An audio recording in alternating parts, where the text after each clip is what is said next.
Good afternoon. Today I wanted to show you the Floureon 42,000 mAh portable power station battery pack. This one I found on Amazon. It was about $150, $160, somewhere in that range. And what it is a lithium battery pack that has USB as well as a 12 volt power output and a 15 volt input from the power adapter that they include, or you can also charge it with solar panels. This is the power adapter that they include. It plugs right in there and recharges the unit. You can see it's fully charged right now.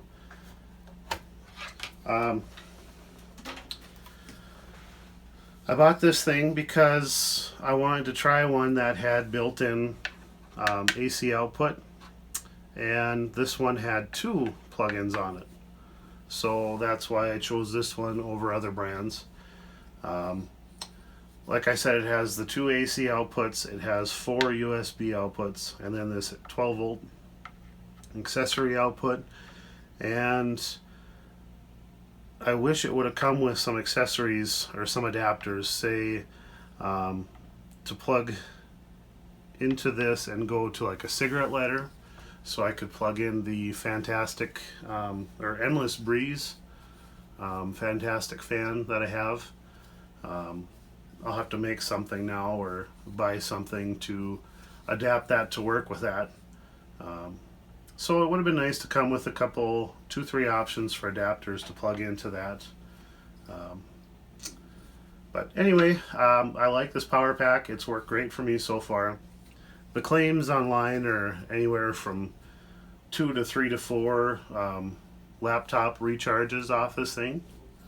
So you can plug your laptop in there, charge it 2, 3, 4 times depending on how big your laptop is or how big the battery is, all that kind of stuff. What I haven't used it a whole lot yet. Last night I did a trial run with it. I plugged in my KingQuest automatic tracking satellite and the satellite receiver and the TV into it, and I was able to it was able to find the satellite, and I was able to watch TV off of it for 2 hours and 22 minutes, and then it shut off. And this is kind of the, I don't know if I can call it a downfall, but to me it's a downfall to the unit. It takes 7.5 hours to recharge when it's completely dead. So I plugged it in at 4:15, and at 11:45 it was done charging. So I don't know if there's anything they can do to change that. If they could have put a higher charge rate on, maybe if they'd put a different plug in there, they could have charged it faster or something. But to me, that's a downfall. The positives are it has lots of power.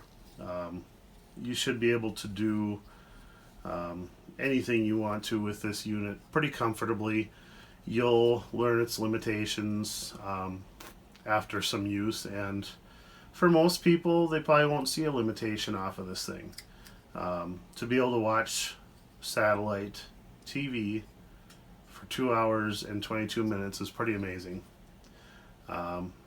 So that's the first positive. There's lots of power. Second positive is the two AC outlets. Most of these units only have one, and would require you to use a power strip or something if you want to plug something else into it. So definitely appreciate the two AC outlets, and then the 4 USB ports. That's great. You know, everybody's got a lot of stuff now on YouTube here. Everybody's got, 3-4 cameras, a cell phone, and more and more stuff every day is USB rechargeable now. So we definitely appreciate all the USB ports. So the negatives that I've come up with is, of course, the recharge time, taking 7.5 hours. If you were to recharge this with solar, especially in the wintertime, there's not 7.5 hours of sunlight, good sunlight, to recharge this thing in one day. So in the wintertime, you're not going to want to use 100% of this thing's battery, because you won't be able to recharge it in a day. And that's, you have to have it plugged in the daytime into your solar, so you kind of miss out on using it during the daytime. So we're definitely going to say recharge time is a downfall. And then the other negative is, as I was reading through the manual, there was a lot of references to not dropping, not overheating, stuff like that, that in the manual just made this thing sound extremely fragile. To me, it's built like a tank. It's plastic, but it almost feels like a metal housing. And it is on the bottom, I believe. Oh, that's plastic too. So, I mean, it's built sturdy. It feels nice. I haven't weighed it, but it's probably 2 pounds. It's not heavy at all. You can see it fits in my hands fairly easily. It's about 6 inches wide and maybe 7 inches deep and a couple inches tall. So it'll fit nicely in a backpack. The only feedback I guess I have is I would like to see this thing charge faster, of course, and then come with some accessories. So like I said, you can plug into there and then plug in your cigarette lighter adapter, so you could run like the Endless Breeze fantastic fan without making your own or buying your own adapter. That would be nice if it just come with that. So with those two things in mind, the charge time and the accessories, I give this thing an 8 out of 10. Easy. It's no problem. I think it's a very good unit. We'll see about the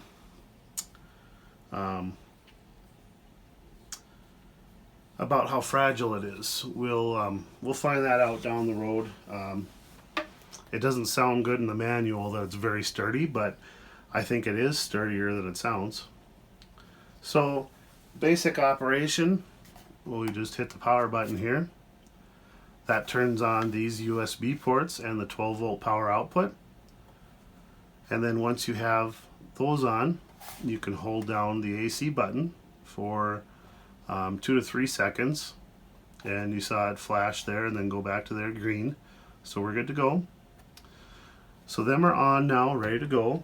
And just for demonstration, since I haven't seen many people do this before, I'm going to overload it so we can see what it looks like when you overload this device. So I'm going to move this over here. I'm going to plug the power cord in. You can see that my heater's light is on, so it's got power. I'm going to switch it to fan. It's a pretty quiet fan. Runs the fan just fine. By the way, it says it's 200 watts output of power for the AC, so it's definitely not going to run this fan. I was actually kind of surprised it ran the satellite and the TV at the same time, especially while it had to, the automatic tracking satellite had to find the satellite and motor up and move around. So now I'm going to switch it to heat, and once that heater kicks on, we'll overload this thing. There you go. There's no beeps, no alarms. It just shuts the power down, and the red light blinks here short twice. So it stays on steady and then blinks twice. So that's overloaded now. If I go ahead and switch this back to fan, you can see the AC comes right back on. So that's what that machine looks like when it's overloaded. Thanks for watching. Please like and subscribe. Hit the thumbs up, thumbs down. Leave me a comment. Tell me what you think. If you have one of these, I'd love to know what you use it for and how it's been working for you, if you've had any issues with it. I don't foresee any issues with it, but like I said, they make it sound pretty fragile, so maybe I'll update in a few months and see where it's standing. Again, thanks for watching.